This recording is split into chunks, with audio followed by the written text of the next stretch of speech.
小池だけです。ですね、なんと今ですね、4月3日の2時11分ということで、日をまたぎまして、ワンピース96巻が出ましたーイエーイということで、読んだみんなも、僕ね、パーって読んで、ジャンプで読んでるんでね、内容はもう知ってるんだけど、初めて見るぐらいのワクワクがまたあったね。ということでね、96巻せっかく手に入れたんで、これをね、みんなで一緒に読んでいきながら、レビューしていこうと思ってるんですけど、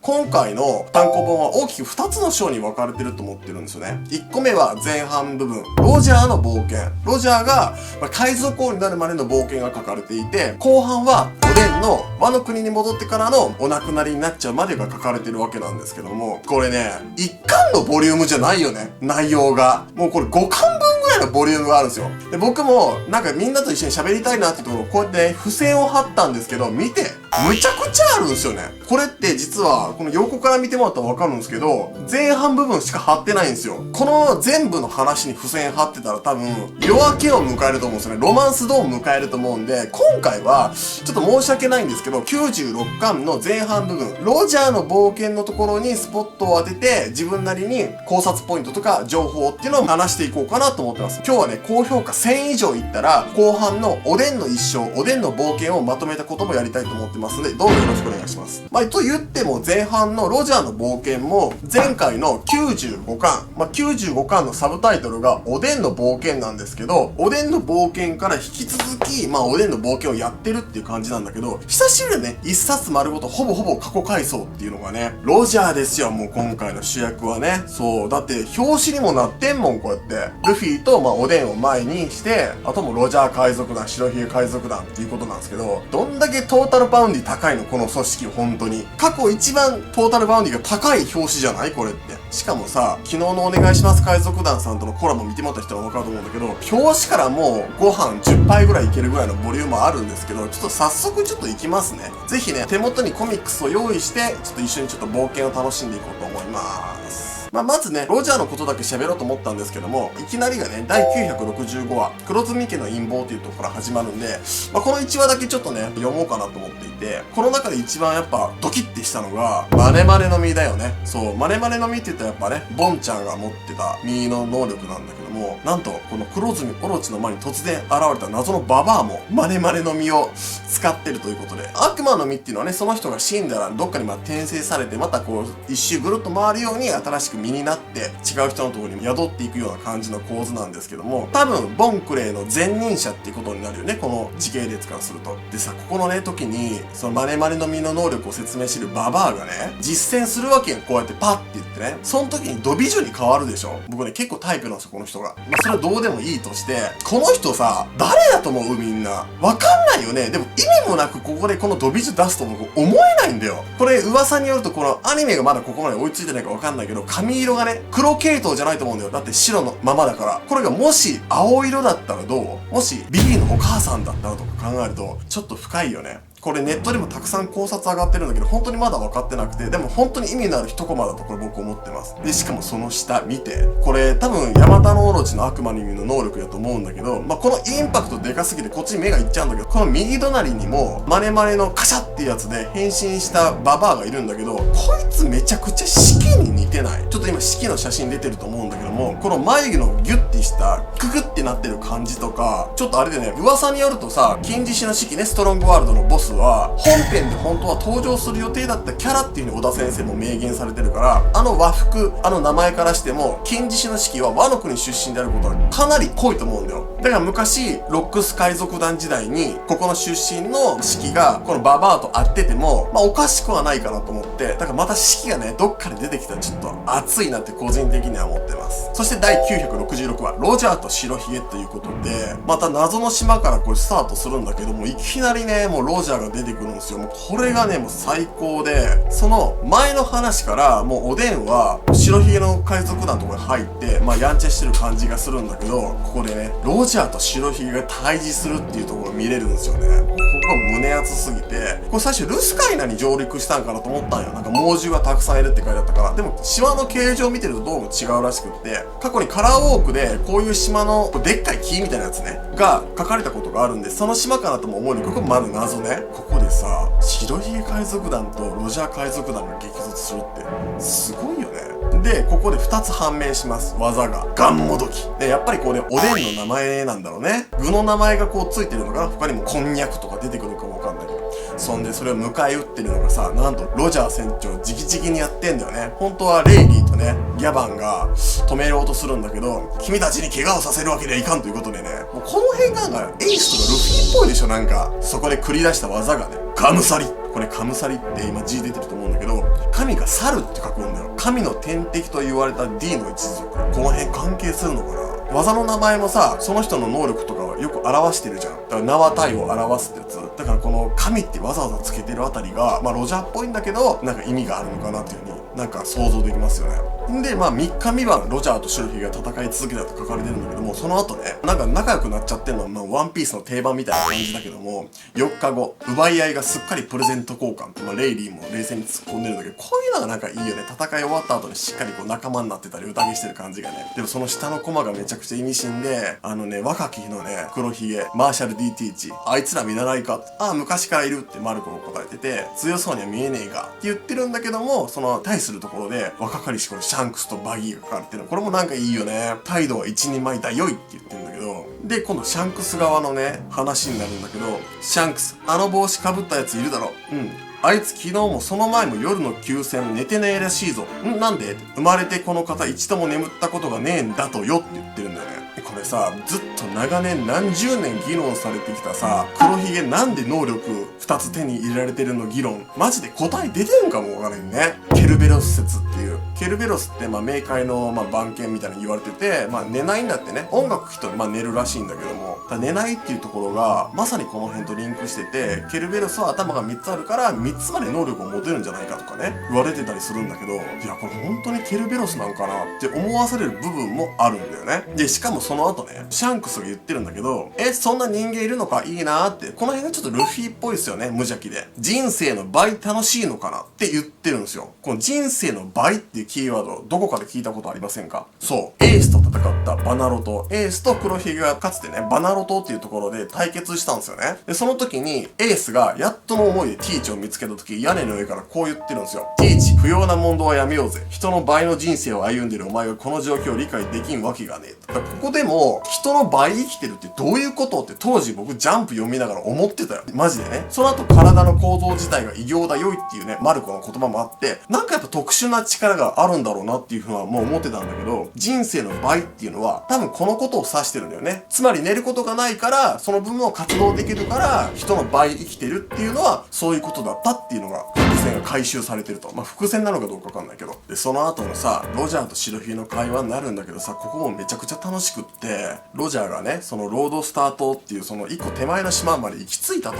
で、それはでもゴールじゃなくてもう一個実は島があるんだってことに気づくんだけど、それロジャーがね、莫大な財宝が噂される最後の島に政府が行くなっつってんだ。お宝の噂も真実味が増す。たどり着けば名実ともに俺たちは世界一の海賊団だって言ってて、その後、そうさ、そしたら俺はよって言ってて、鳥がバサバサバサって言ってて、で、おでんと白ひげが、はって言ってるわけよ。何を言うとんねんみたいな感じで。白ひげも、何言ってやがるロジャーっていう、突拍子もないことロジャー言ったんだよね。これこそがね、まさに過去にね、ルフィがエースとサボに言った突拍子もない夢の果てと全く同じだと思うんだよね。その時もエースとサボは、はって言ってたんで、そういうことだろうと。で、きっと、その夢の果ての無茶なルフィの突拍子もない夢を風車村でシャンクスも聞いたんだよね。だから、昔からこれを聞いてるシャンクスは、ロジャー船長と同じことを言うガキがいたんだっていう風にレイリーに言ってたと。この辺もね、繋がってくる感じがもう最高に楽しいっすよね。で、そこからもね、まだロジャーの冒険は続くんですけど、覚えてますか？俺たちは冒険を大きくやり直したって、ロジャーが言ってたの。だから、ロードスター島っていうラフテルの一個手前の島まで行ったのに、ロードポーネグリフがないからということで、一から冒険をやり直す感じになってると思うんだけども、それで、空島の描写があるんですよね。ノックアップストリームで、ルフィたちと同じ方法で空島に行ってるんですよ。シャンディのところにね。で、黄金の鐘をもちろん発見して、そこの下に文字を彫るんだけども、これもいいよね。当時空島でさ、ロビンがそれ読んで、なんでこの文字を扱えるのみたいに驚いてたやん。それはおでんがいたからなんだよね。ロジャーは文字は読むことができても多分書き込むことは多分できないから、それを残したのはおでんということで、この二人がいたからできたっていうことが、ここでようやくもう何十年越したんや、この秘密分かったの。ほんとたまらんのやけど、ちょっと。我ここにいたり、この文を最果てへと導く。ほんとかっこいいよね。もうちょっと具体的なヒントをね、残しておいてあげてもよかったと思うんやけどな。で、場面は変わって、ここで船大工トムさんが出てくるんだけど、これロジャーの船を作った人ね。ロジャーの船ってオーロジャクソン号って言うんだけども、これサニーと同じく、ホージュアダムっていう素材で作られてるんですよ。ウォーターセブンに立ち寄った描写もあって、これ若きのフランキーもね、ここで登場してるのもいいよね。この海賊に捨てられたっていうのがやっぱポイントで、もともとフランキーの本名って知ってますか？そう。カティ・フラムって言うんですけど、みんな忘れてる人多くない？もうフランキーって言ってるから。スーパーなんですけど、そう、カティ・フラムである感じがちょっとするじゃん。だって、海賊ならいいよ、海賊に捨てられたばっかぞっていうことで、捨てられたばっかりなんですよ、フランキーをこの時に。だから、いずれ、このフランキーの親父、海賊が誰なのかっていうことも多分判明すると思うんですけど、この辺で、フランキーは過去に海賊に捨てられた海賊の息子だぞっていうことも、もう一回思い返しといてよっていう小田先生から僕はヒントだと僕は思ってるんですよね。で、さらに場面変わってさ、ビンクスの酒がここで流れんのよ。よほほほー、よほほほーってかかってんだけど、ここにまさに出てるのは、これテキーラウルフだよね。テキーラウルフっていうのはイーストブルーにある橋なんだよね。で、その橋も天竜人とか世界政府の命令でずっと作らされてる、まだ完成してない橋なんだけど、ここでこの曲がかかった時にテキーラウルフにいるって、俺ちょっとすごいゾッとしちゃって、2つのゾッとポイントがあって、1個目は、おでんやロジャーがイーストブルーに来てたっていうことね。もちろんロジャーはローグタウン出身なんでイーストブルーの生まれなんで戻ってきても不思議じゃないんだけど、イーストブルー、ルフィたちがいたとこにいたっていうのもいいし、もちろんドラゴンたち革命軍もゴア王国に来てたわけよ。だから僕ね、やっぱ最終的にはね、イーストブルーに戻るんやと思うの、絶対にね。で、革命軍に保護されたロビンだって、クマの能力でテキーラウルフに飛ばされたわけよ。だから絶対このビンクスの酒っていうのを、このテキーラウルフに持っていくのかなともちょっと思えてくる感じよね、なんか。そんで今度ね、魚人島行くんですよ。なんかルフィたちが行ってきた冒険の回想を見てるみたいでめちゃくちゃ胸熱だよね。登場してきた人物の昔のね、姿が描かれたりとかして、なんかちょっとジーンとくるものがあって、特にこのね、シャーリー出てきた時、みんな覚えてる？マダムシャーリー、水晶玉で占いするような青ザメの魚人なんですけど、これ魚人島で出てきた時に、驚きポイントとしては、麦わらの男が魚人島を滅ぼすっていう予言もインパクトあったんだけど、アーロンとね、兄弟だったっていうのは驚いたわけじゃないですか。で、これ、予言少女って今回書かれてるんだよね。予言少女シャーリー3歳って書かれてて、もうこの頃にはもう予言をすることがもう有名な、能力だったわけじゃん。だからこれって持って生まれたものなのか、身についたものなのかわかんないけど、ちなみにね、たまたまなんだけど、この前お願いします海賊団さんと動画撮った時に、この予言についてね、マダムシャーリーはなんで予言ができるのかとか、20年後の予言についてトキ様はどういう風なことを言ったのかっていう考察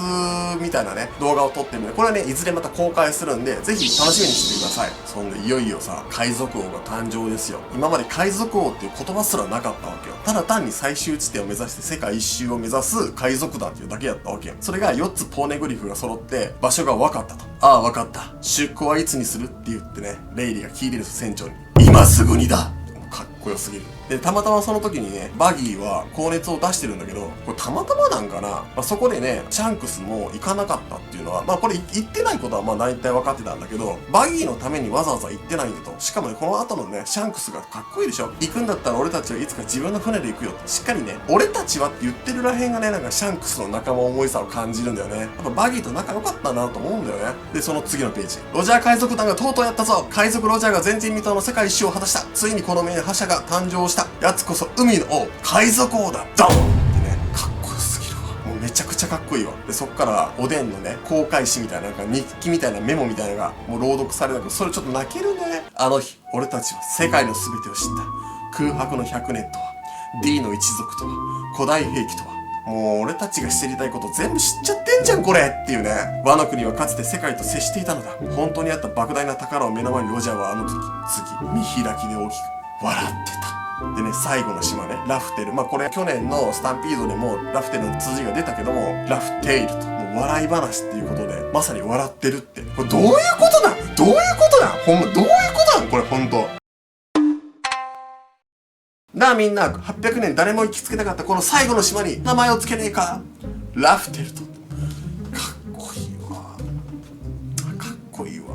ちょっと昔ね、僕も天文学に憧れたことがあったんで、自分で星を発見し自分の名前の星をねつけてもらおうとしたことがあったんですけども、そんな感じですよ。自分で名前つけちゃって誰もラフテルなんか呼んでないですよ。やっぱその正体を世界政府も隠してるわけだから。でもそれがラフテルって認知されたのはこの瞬間からじゃないですか。でさ、ロジャーって処刑されたわけだけど、そもそも不治の病にかかってたわけで、残りどういう人生を歩むのかって、この次はすごい見もので、ラフテルから帰ったロジャーに赤太郎は何やら質問して、その後泣いていたということなんだけど、この泣きじゃくり方がさ、ルフィと同じ感じするよね。その腕をシャンクスがなくした時に腕がって言って泣いてる時の感じにすごいうつめき方も似てるんだよ。だからそう受け継がれてる感じがするんだなと思うんで、みんなね、泣いたっていいんだってシャンクスもね言ってたわけやんか。だからこの時の自分も全く同じやったと思う。そしてね、いよいよロジャー海賊団が解散するんだけども、これもかっこいいよね。なんかふんわりなんかやっちゃう感じじゃなくて、じゃあ言うぞっていう感じがね、なんかロジャーらしくないですか。来い、覚悟はできてる、ロジャー海賊団を解散する。泣ける。これウソップ海賊団を解散するっていう時と同じだよね。規模は全然違うんだけど、いやーいいよね。潔いよね、ほんとね。やりたいことやってパッて終われる感じがほんと潔いなと思って。でそのクルーたちとの別れのシーンもいいやんか。僕たちはまだジャンプでバーって見たまんまで、すごいよ、すごいもう思い入れも強いんだよ。麦わら一味のこともちょっと忘れかけてるぐらい本当にロジャー海賊団が好きなんだけど、これアニメとかで見たらちょっと泣けるよね。多分もっと深く細かく長きにわたって多分描かれると思うから、なんで一つの海賊団の終わりっていうのがすごい見届けるっていうのがちょっとね辛くもあり楽しみでもありますよね。でさ、冥王と呼ばれる男最古参のレイリーに何かを言葉をかけって言って肩をポンってやってるんだけど、レイリーもちょっと泣いてんだよねこれね。しかも泣いてるし、左腕見てよ、ロジャーの帽子持ってんだよねこれね。だからこの表紙に書かれてたさ、オレンジか赤かわかんないけど、この帽子をレイリーに渡してんだよね最後ね。だからこの帽子が最後どこに行ったかっていうのも不明なんですよね。